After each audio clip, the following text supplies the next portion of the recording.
Olá, me chamo Jean de Aguiar Seabra, sou do programa de Engenharia de Produção da COP da FRJ e nesse terceiro simpósio de Engenharia, Gestão e Inovação venho apresentar o trabalho sobre uma análise da inclusão do aluno deficiente no ensino de Química no nível médio.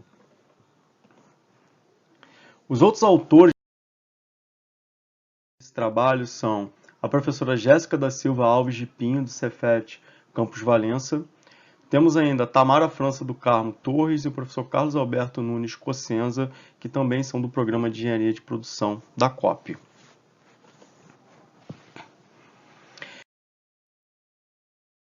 E aí nós começamos a introduzir esse trabalho falando sobre a educação inclusiva, ou seja, a questão da diversidade e a missão da educação inclusiva.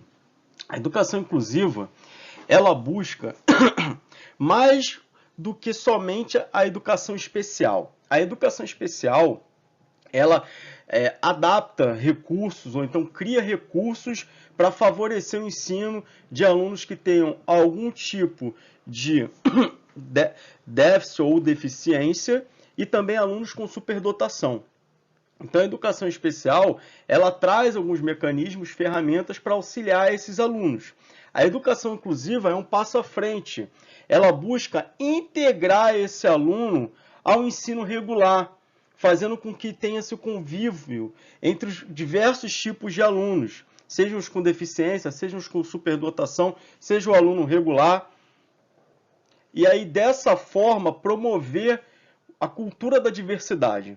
E a educação inclusiva, ela busca também corrigir alguns processos históricos de segregação, fazendo com que você tenha uma igualdade entre esses alunos e uma equidade para eles. E aí, no que tange esse trabalho, que é o aluno com deficiência visual, tem que ser também dito que o aluno com deficiência visual, ele vai apresentar dificuldade com alguns aspectos que são muito comuns para o aluno que está no dia a dia e consegue visualizar. O aluno com deficiência visual, ele vai precisar de alguns aparatos e algum suporte para ele poder mentalizar através do tato o que normalmente um aluno comum consegue visualizar.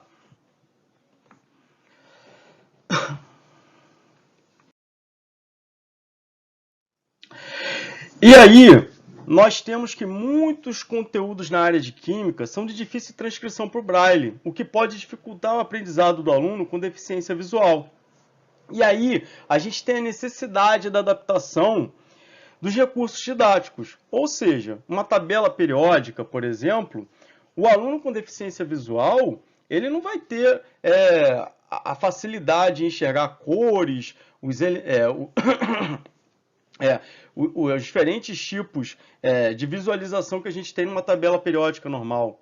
Então, o Braille tenta alcançar esse aluno, só que fica uma coisa muito mecânica. Você somente transcrever para o Braille, você ainda não consegue atingir uma mentalização do que está querendo ser passado.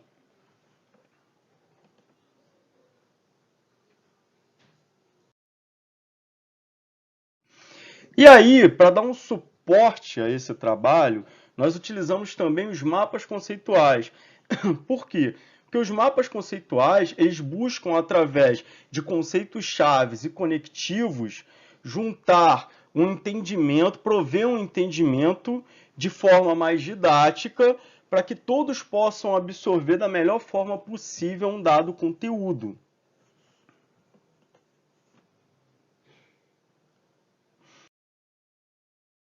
E aí nós temos o mapa conceitual sobre a educação inclusiva, apresentado e os principais tópicos falados e os conectivos que os ligam.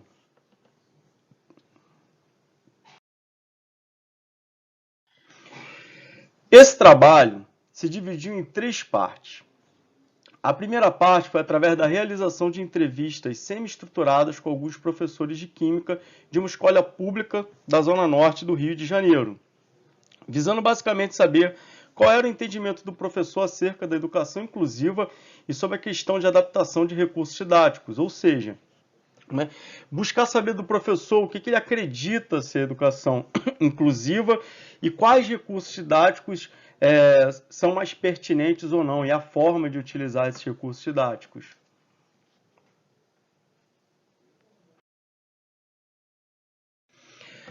O segundo ponto foi a observação da interação entre o aluno deficiente visual e o professor de química no horário de atendimento, ou seja, fora do horário de aula normal. Por quê? Porque é preparada uma aula suporte no contraturno para que esses alunos que apresentam deficiência visual, eles possam ter um apoio para o entendimento através de uma sala de recursos didáticos que permita que eles entendam algumas coisas que, durante uma aula regular, ele não pôde absorver, mas não porque ele não quisesse. Como normalmente as turmas têm em torno de 30 ou mais alunos, é muito complicado o professor focar a atenção total em um único aluno. E principalmente focar no aluno deficiente, e aí você tiraria um pouco da característica inclusiva, que é você tentar deixar eles com a sensação de que estão incluídos sendo iguais, mas não somente colocados em uma sala.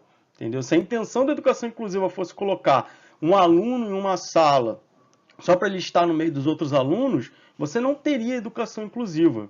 Então a ideia é você prover recursos para ele na aula regular e você ter uma aula de suporte para poder apoiar com recursos didáticos esse aluno. E pesquisa de recursos alternativos no ensino de química para deficientes visuais, para o ensino de alguns conceitos tais como modelo atômico, diagrama de Linus-Pauling, tabela periódica e ligações químicas.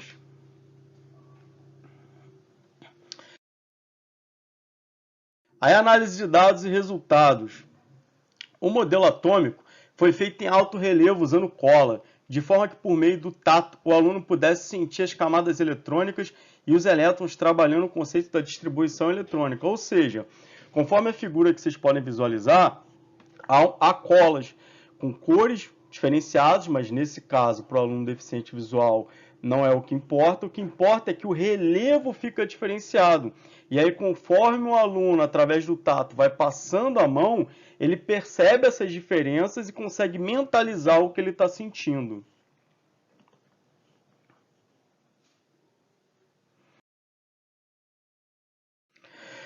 A partir de modelos que podem ser montados, foi possível explicar a tetravalência do carbono, bem como os tipos de ligações, simples, dupla, tripla, conceitos muito importantes em química orgânica. Ou seja, esse modelo tridimensional que vocês podem ver, permite que o aluno com deficiência visual consiga assimilar melhor a questão. Por exemplo, você fala uma ligação simples, uma ligação dupla. E aí, conforme vocês podem ver ali salientado na figura, uma ligação simples ele vai sentir uma única haste. Já numa ligação dupla, ele vai sentir duas hastes. Então, ele vai ter essa questão sinestésica, essa questão sensorial aflorada que vai facilitar a mentalização e o processo de construção do conhecimento.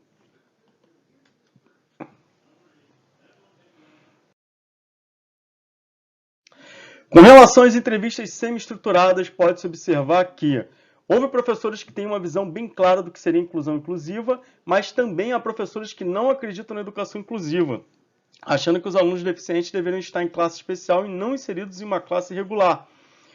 Ainda existe uma cultura muito forte que o aluno deve ter uma educação especial e não uma educação inclusiva. E aí isso entra até em um outro ponto que vai ser falado, que é a relação do professor ter um aperfeiçoamento, ou seja, estudos na área de educação inclusiva ou não, treinamentos. Outro ponto observado foi, dessa forma, há também uma divergência na crença de ser ou não possível se adaptar a determinadas atividades ao aluno deficiente visual. Houve professor que acreditasse que isso era possível apenas no horário do atendimento, fora do horário regular, mas que em sala de aula em conjunto com a turma ficava muito difícil dar a atenção necessária ao aluno deficiente visual. Os docentes muitas vezes não têm a formação adequada, em especial em educação especial inclusiva, tendo, portanto, dificuldade de se adaptar aos conteúdos de sua disciplina. Ou seja, esse professor, quando ele é formado, se ele já fosse formado com foco em uma educação inclusiva, em entender os mecanismos instrumentais da educação especial, ele teria um maior entendimento. ele já estaria mais acostumado, familiarizado. Só que, infelizmente, a gente percebe que ainda falta essa formação aos professores, tanto da área de química como de outras áreas, mas o foco aqui foi a área de química.